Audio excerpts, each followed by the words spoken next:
जगदीप धनखड़ के इस्तीफे के बाद भारत की राजनीति में शुरू हो गया है एक नया सियासी खेल। क्या एनडीए मारेगा बाजी या होगी इंडिया गठबंधन में मेल? क्या इतिहास रचेगी मोदी सरकार?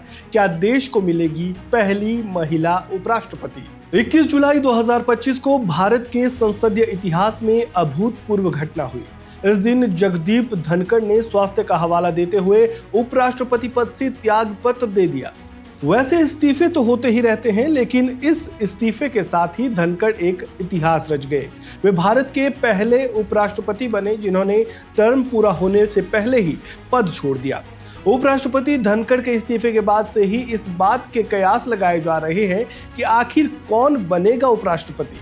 इस बीच चुनाव आयोग ने नए उपराष्ट्रपति के निर्वाचन के लिए प्रक्रिया शुरू कर दी है। राष्ट्रीय जनतांत्रिक गठबंधन यानी एनडीए की बैठक में सहयोगी दलों ने प्रधानमंत्री मोदी और बीजेपी अध्यक्ष जेपी नड्डा को उपराष्ट्रपति पद के उम्मीदवार चुनने के लिए अधिकृत किया है, तो वहीं दूसरी तरफ इंडिया अलायंस ने अभी तक अपने पत्ते नहीं खोले हैं। संभावना ये जताई जा रही है कि एनडीए 15 अगस्त से पहले उपराष्ट्रपति पद के प्रत्याशी की घोषणा कर सकता है।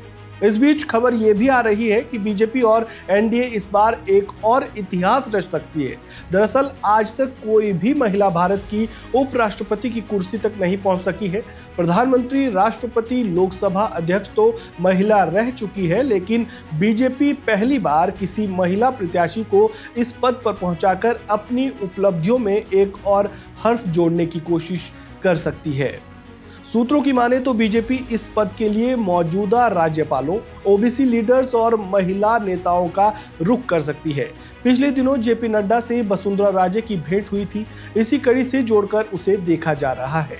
कभी राजनीति में कद्दावर चेहरा रही वसुंधरा पिछले कुछ समय से नेपथ्य में चल गई है, लेकिन उपराष्ट्रपति के लिए जिस संवैधानिक और संसदीय अनुभव की जरूरत होती है, वसुंधरा राजे उस खांचे में फिट बैठती है। एक संयोग ये भी है कि धनखड़ की तरह वसुंधरा राजे भी राजस्थान से ही आती है। इसके अलावा एनडीए की तरफ से जो कुछ खास नाम रेस में हैं, उनमें सबसे आगे चल रहे हैं मनोज सिन्हा। मनोज सिन्हा का प्रशासनिक कौशल पूरी दुनिया देख चुकी है। जम्मू कश्मीर के राज्यपाल के तौर पर बीजेपी ने जो दायित्व उन्हें सौंपा था, उसमें वे डिस्टिंक्शन के साथ पास हुए हैं। 370 के बाद जिस प्रकार से उन्होंने जम्मू कश्मीर की बागडोर संभाली और शासन को जनता के करीब ले गए, वो प्रशंसनीय है और बीजेपी उन्हें इसका इनाम देती है, तो इसमें कुछ आश्चर्य नहीं होना चाहिए। उपराष्ट्रपति की दौड़ में एक और अग्रणी नाम आचार्य देवव्रत का कहा जा रहा है कि राष्ट्रीय स्वयंसेवक संघ की पसंद और प्रधानमंत्री मोदी के नजदीकी आचार्य देवव्रत को देश के अगले उपराष्ट्रपति पद का प्रबल दावेदार मान रहे हैं। इसके अलावा एक और नाम भी चर्चाओं में है, वो है हरिवंश। हरिवंश जदयू कोटे से राज्यसभा भले ही आए हों, लेकिन बीजेपी से उनकी निकटता किसी सबूत की मोहताज नहीं। यहाँ याद दिलाते चलें कि जब जनता दल यूनाइटेड भारतीय जनता पार्टी से अलग भी हो गई थी, उस समय भी हरिवंश सेतु का काम कर रहे थे। राज्यसभा में उनकी चतुराई और उपसभापति के तौर पर सफलता उनको इस पद के लिए जरूरी उपयोगी तो बना ही रही है। इसके बहाने बीजेपी आगामी बिहार चुनाव में भी कुछ माइलेज ले सकती है।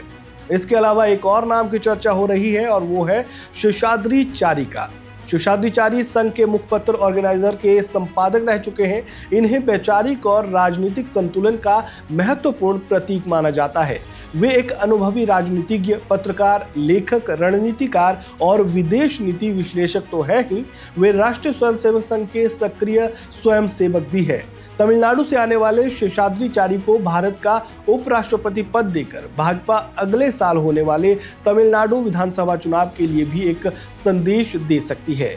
यहाँ ध्यान देने वाली बात यह है कि इस वक्त राष्ट्रपति, प्रधानमंत्री, लोकसभा अध्यक्ष और देश के शीर्ष पदों पर कोई भी दक्षिण भारतीय व्यक्ति नहीं है। ऐसे में शेषाद्री चारी का नाम सबसे आगे चल रहा है। आपको क्या लगता है? कमेंट बॉक्स में अपनी राय जरूर दें।